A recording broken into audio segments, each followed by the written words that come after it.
नमस्कार दोस्तों, आइए सुनते हैं आज की सुंदर कहानी चोर का नया जन्म।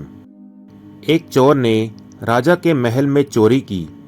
राजा के सिपाहियों को पता चला तो उन्होंने उसके पद चिन्हों का पीछा किया। चोर के पद चिन्हों को देखते देखते वे नगर से बाहर आ गए। पास में ही एक गांव था। उन्होंने चोर के पद चिन्ह गांव की ओर जाते हुए देखे। सिपाहियों ने गांव के बाहर चक्कर लगाकर देखा कि चोर गांव से बाहर नहीं गया, गांव में ही है। गांव में जाकर उन्होंने देखा कि एक जगह सत्संग हो रहा है और बहुत से लोग बैठकर सत्संग सुन रहे हैं। सिपाहियों को संदेह हुआ कि चोर भी सत्संग में लोगों के बीच बैठा होगा। वे वहीं खड़ी रहकर उसका इंतजार करने लगे। सत्संग में संत कह रहे थे कि जो मनुष्य सच्चे हृदय से भगवान की शरण में चला जाता है, भगवान उसके सब पापों को माफ कर देते हैं। भगवान ने गीता में कहा है, सर्वधर्मा न परित्यज्य मामेकं शरणं व्रज अहम तवा सर्व पापे भयो मोक्षयिष्यामि मा शुचः। अर्थात संपूर्ण धर्मों का आश्चर्य छोड़कर तू केवल मेरी शरण में आ जा, मैं तुझे संपूर्ण पापों से मुक्त कर दूंगा, चिंता मत कर। जो एक बार भी मेरी शरण में आकर मैं तुम्हारा हूं ऐसा कहकर मुझसे रक्षा की याचना करता है, उसे मैं संपूर्ण प्राणियों से अभय कर देता हूं। यह मेरा व्रत है। इसकी व्याख्या करते हुए संत ने कहा कि जो भगवान का हो गया उसको मानो दूसरा जन्म हो गया। अब वह पापी नहीं रहा, साधु हो गया। चोर वहीं बैठा ये सब सुन रहा था। उस पर सत्संग की बातों का असर पड़ा।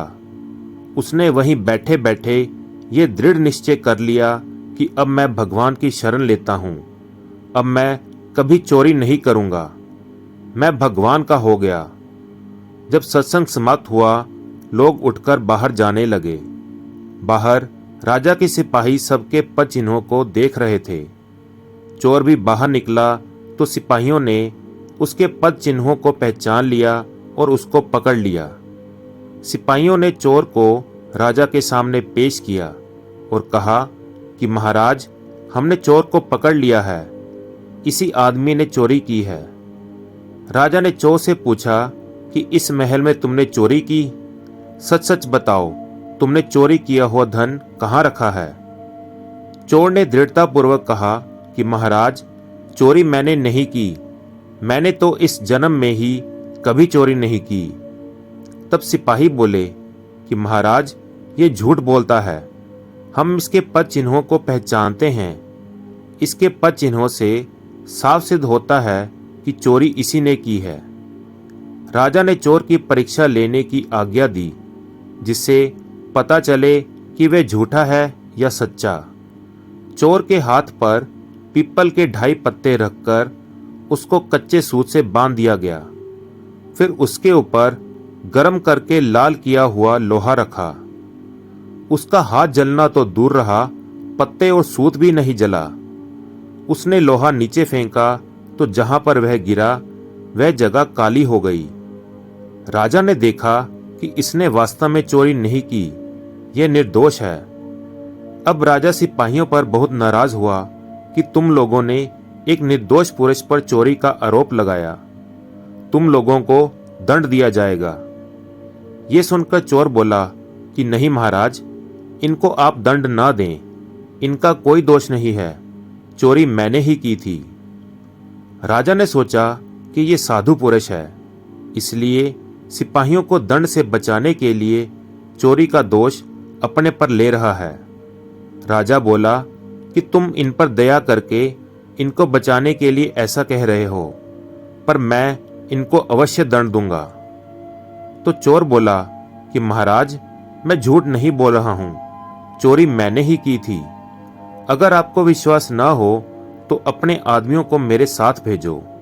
मैंने चोरी का धन जंगल में जहां छिपा रखा है वहां से लाकर दिखा दूंगा। राजा ने अपने आदमियों को चोर के साथ भेजा। चोर उनको वहां ले गया जहां उसने धन जमीन में गाड़ रखा था। चोर ने वहां से धन निकाल लिया और लाकर राजा के सामने रख दिया। ये देखकर राजा को बड़ा आश्चर्य हुआ। राजा बोला कि अगर तुमने चोरी की थी तो परीक्षा करने पर तुम्हारा हाथ क्यों नहीं जला? परंतु तुम्हारा हाथ भी नहीं जला और तुमने चोरी का धन भी लाकर दे दिया। ये हमारी समझ में नहीं आ रहा है। ठीक ठीक बताओ कि बात क्या है? तो चोर बोला कि महाराज, मैंने चोरी करने के बाद धन को जंगल में गाड़ दिया और गांव में चला गया। वहां एक जगह सत्संग हो रहा था। मैं वहां जाकर लोगों के बीच बैठ गया। सत्संग में मैंने सुना कि जो भगवान की शरण लेकर पुनः पाप न करने का निश्चय कर लेता है, उसको भगवान सब पापों से मुक्त कर देते हैं। उसका नया जन्म हो जाता है। इस बात का मेरे पर बहुत असर पड़ा और मैंने दृढ़ निश्चय कर लिया कि अब मैं कभी चोरी नहीं करूंगा।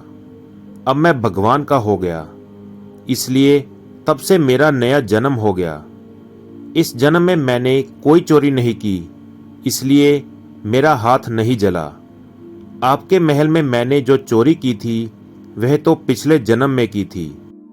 ये सुनकर राजा ने उसको छोड़ने का आदेश दे दिया, क्योंकि राजा ने सोचा कि जिसको स्वयं भगवान ने पापों से मुक्त कर दिया हो, भला उसको सजा देने वाला मैं कौन होता हूँ। तो दोस्तों, कैसी लगी आपको ये कहानी? प्लीज़ कमेंट करके ज़रूर बताएं और इसी प्रकार की अच्छी अच्छी और सुंदर कहानियाँ सुनने के लिए चैनल को फॉलो करना और सब्सक्राइब करना ना भूलें। धन्यवाद। जय श्री कृष्णा।